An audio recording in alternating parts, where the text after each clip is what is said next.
Değerli dostlar, sizleri hoş gördük. Bugün bayramların qovşağındayıq. Hər iki bayram adından da göründüyü kimi Novruz bayramı, Ramazan bayramı elimiz obamız üçün həm daşıdığı rəmzi məna, həm də hikməti və dərinliyi ilə ən öndə olan, ən diqqətə layiq ibrətamiz bayramlardandır. Bəli, Novruz bayramı yeni gün deməkdir, yeni il deməkdir.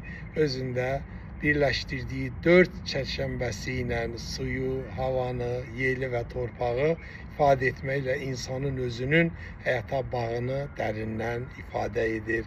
Bəli, biz bu 4 ünsürlə varıq və bunlar bizim həyatımızda olmazsa olmaz həyatı əhəmiyyət daşıyır və bunların 4'ü də Novruz bayramında özünü tapır. Qışdan biz yaza keçirik, təbiət uyanır, artıq insanlara yeni nəfəs, yeni təzəlik və gözəlliklər bəxş edir. Və bu bayramların qovşağında təbii ki bizim ruhumuz eyni ilə də Ramazan bayramı ilə yaxından bağlıdır. Nəfsimizi, bizim hiss duyğu üzvlərimizi tərbiyə edən Ramazan özü də bir ayindir, özü də bir ritualdır və tərbiyə məktəbidir.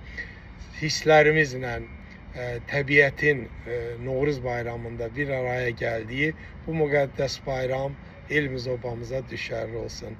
Hər birinizə şəxsinizdə xeyirli olsun, uğurlu olsun. Ailənizə ruzi, bərəkət, can sağlığı bol-bol nəsib etsin. Bayramlarınız mübarək olsun.